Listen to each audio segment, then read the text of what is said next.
악재가 아니요. 저는 악재를 계속해서 수렴하고 있다고 봐요. 그러니까 금리 인상이 나올 거다 얘기가 나온 게 벌써 작년 중순세 때부터 했거든요. 경기 부양 정책으로 이제 많이 올려낸 금융시장, 그러니까 돈을 많이 풀었다 코로나 때. 그래서 그거에 대한 악조건이 이제 다 돌아올 것이다. 금리를 인상시키고 양적 완화를 끝냄으로 인해서 긴축 정책에 의한 시장의 찬바람, 칼바람이 불어들 것이다. 이게 이제 금융시장에 계속되는 예상치들이었죠. 뭐 그로 인해서 테이퍼링, 물가 상승률 불러왔고 실질적으로 물가 상승이 어마어마하게 올라오고 원부자재 가격 상승, 급등, 철강, 뭐 곡물 가격, 니켈, 심지어 이제 에너지까지 올라가 버렸어요. 그래서 금융시장이 완전 지금 최악의 조건이거든요. 금리 계속해서 올릴 것이다 이야기 나오고 있고, 이미 원부자재 가격은 상승할 만큼 상승을 다 했고, 국제 유가, 원유 가격 자체는 WTI 국제 가격은 146불을 찍고 이제 100불대로 다시 떨어졌어요. 최근에 90불을 찍고 살짝 반등하고 있는데, 파동폭이 크다는 건 금융시장의 악재입니다. 변동성이 선물시장에서의 가격이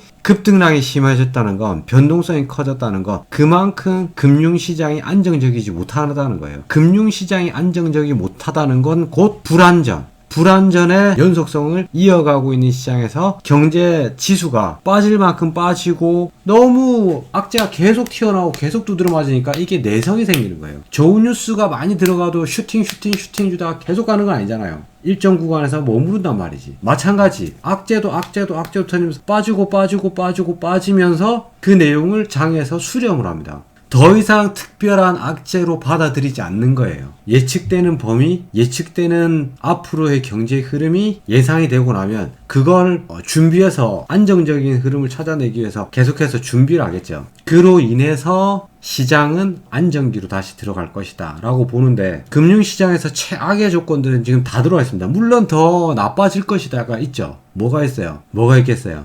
철강석 같은 기본 원부자재 가격 상승에서 아직 큰 상승세를 한 번 더 줄 수 있는 게 저는 곡물 쪽이라고 봅니다. 먹거리, 실질적인 먹거리. 경제적 완전 쇼크죠, 타격이. 그거에 선반영해서 이미 사료주, 수산물 관련주 이런 애들 한 번씩 싹 쳤어요 벌써. 주가에서. 오늘 저희 스윙주에 상한가가 나온 것도 역시 마찬가지. 현대사료 2월 초순에 현대사료가 오늘 지나서 상한가를 찍었어요. 이게 지금 상한가를 찍는다는 건 제가 드린 이야기의 현재 시점에 이미 반영이 주가에서 나오고 있다는 겁니다. 앞으로 어떻게 될 거냐고 물어보셨죠. 큰 그림의 정체기를 저는 더 오래 기간 보여줄 거라고 보여져요. 그렇지만 결과론적으로 앞으로 뭐 3년 후는 그렇게 큰 상승세를 못 보여주겠지만 10년으로 봤을 때는 미국 시장을 필두로 한 선진국 반열에 들어가 있는 국가들은 기술 성장에 의한 계속적인 지속적인 상승세를 유지할 거라고 보여집니다. 한 5년 전에도 그런 얘기를 했어요. 앞으로는 사다리 걷어차기가 더 극심해질 것이다. 부자와 가난한 사람들의 괴리감은 더 커질 것이다. 거기에서 국가 간 괴리감도 더 커질 것이다. 그래서 앞으로는 어떻게 된다? 제가 봤을 때는 미국 딱 대장 잡고 미국에서 친한 국가들, 그리고 기술력을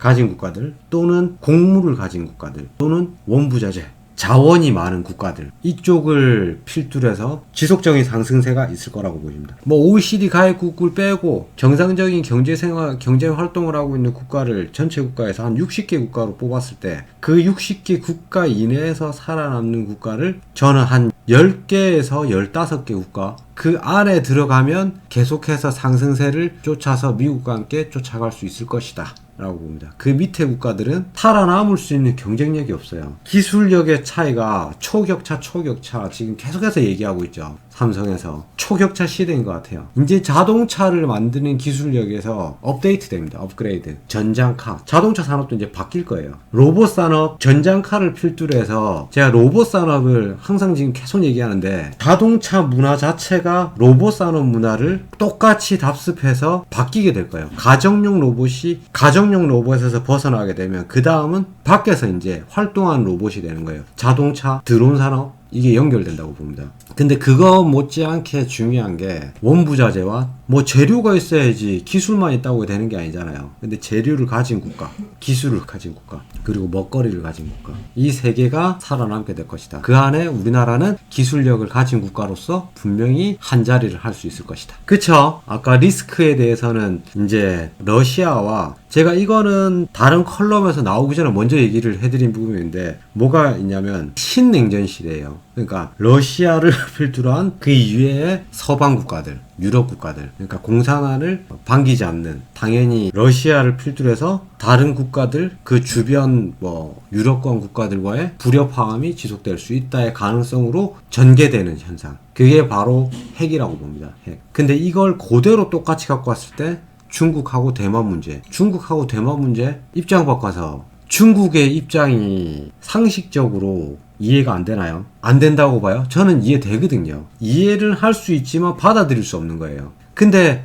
중국에서 시행을 하지 않겠느냐? 시행하지 않겠어요? 여러분들이 입장을 바꿔서 중국 같은 마인드의 공산당 마인드야. 근데 그들의 힘이 엄청나게 강력해졌어. 근데 저기에 있는 대만을 보고 그냥 냅두고 그냥 그러려니 다양성을 인정하고 받아들일 것 같아요? 저는 그러지 않을 것 같아요. 기회만 생기면 힘이 강력해졌다고 판단이 된다면 언제든지 속국 또는 자국화시키려는 움직임을 보여주게 될 것이다. 대만을 먹어야지만 또 그쪽 바닷길로 해가지고 열려가지고 쭉 내려가서 베트남 그리고 필리핀 그쪽 해안가 바닷가 쪽으로 계속해서 치고 나갈 수 있거든요. 대만이 딱 버티고 있는데 미치람대랑 싸워야 되는데 미치람대 근처도 못 가는데 대만을 제껴야지 지나가고 나서 태평양 쪽으로 나가려 그러면 앞으로 필리핀도 먹어야 되고 베트남의 그 좋은 땅을 어느 정도 계속해서 자기네 홀로 만들어내고 싶으면은 첫 번째 관문인데 중국 입장에서는 안 하겠습니까? 그래서 그런 부분들이 전체적인 악영향을 끼치겠지만 세계 상위 0.01%의 두뇌들이 잘 평화롭게 잘 만들어주면 감사하겠지만 나쁜 놈의 새끼들이 그러지 않겠죠.